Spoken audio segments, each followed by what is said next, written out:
Okay, kind of exciting. This week we're focusing on the popular pastime known as following the money. But let's focus on the big money, the Federal Reserve Bank.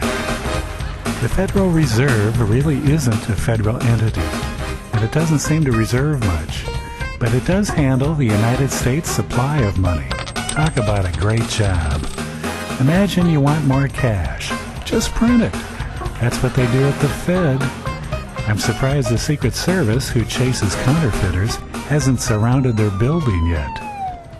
But let's back up a bit and talk some serious history. Now, history in and of itself is pretty unique.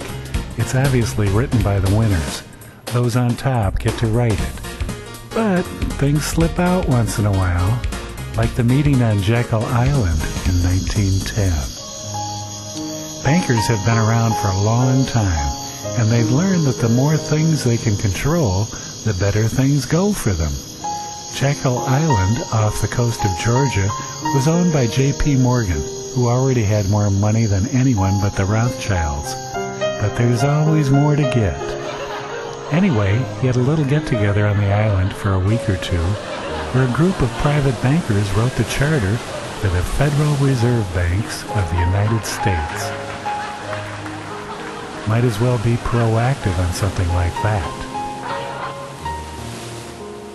Allegedly, they promised to finance the presidential election of Woodrow Wilson if, once elected, he promised to sign this cool new Federal Reserve Act into law. Well, they did, and he did, and then they did it to us. You get the picture.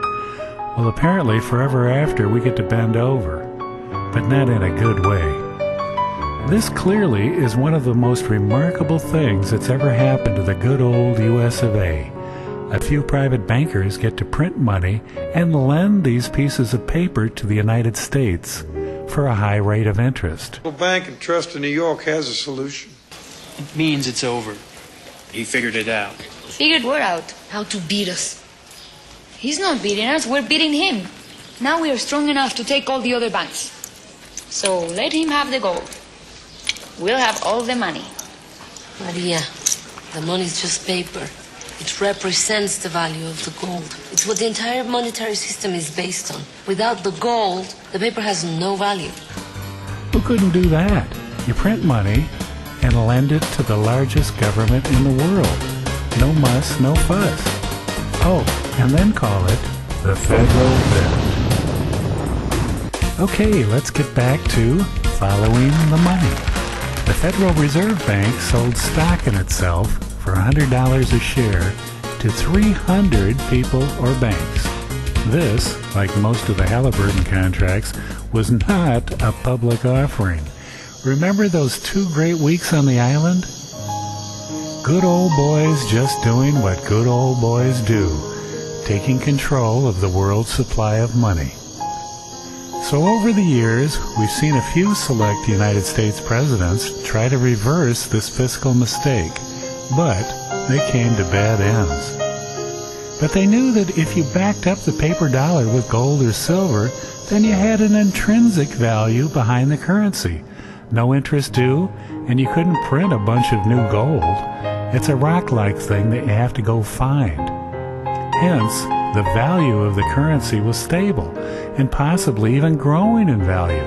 Weird thought. Presidents Jim Garfield, Abe Lincoln, who made the greenbacks, and JFK, who made the silver certificates, all tried or did issue new currencies by the U.S. Treasury, which is that old-fashioned constitutional way, not the Federal Reserve way. They were all eliminated one way or the other, the presidents and the currencies. Andrew Jackson also tried, and someone fired 2 pistols at him, point blank, and they misfired, leaving President Jackson shaken but not stilled. I'm not saying anything here, but Elvis is dead and I'm not feeling so hot myself. Getting back to the money trail, we have a federal debt that needs explaining. Our federal accountants put this deficit at $9.2 trillion. Huh? Okay, stay with me here. Hundreds, thousands, millions, billions, then trillions. And that doesn't even include a bunch of money that folks are expecting in the future. Federal pensions, Social Security, Medicare. But they don't get it yet. Like $50 more trillion. Hello? All the other CPAs have to include those in the real world. So it adds up to $59 trillion. That's $512,000 for each family in America. Well, North America, not including Canada, but including Alaska and Hawaii, you know. The average family makes $36,000 per year.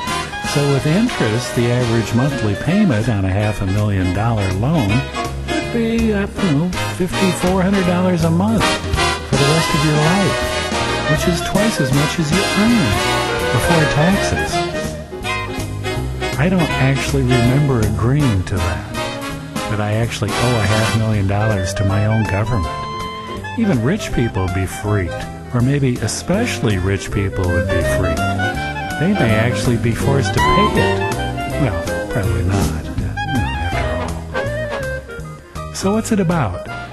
I think that we've been bought out, sold out, replaced by a better offer. Like Japan has a stake of $610 billion of it. China has $410 billion owed to them. And the great folks who print our money say we owe them $4 trillion of the debt. Imagine those interest payments. Remember the media?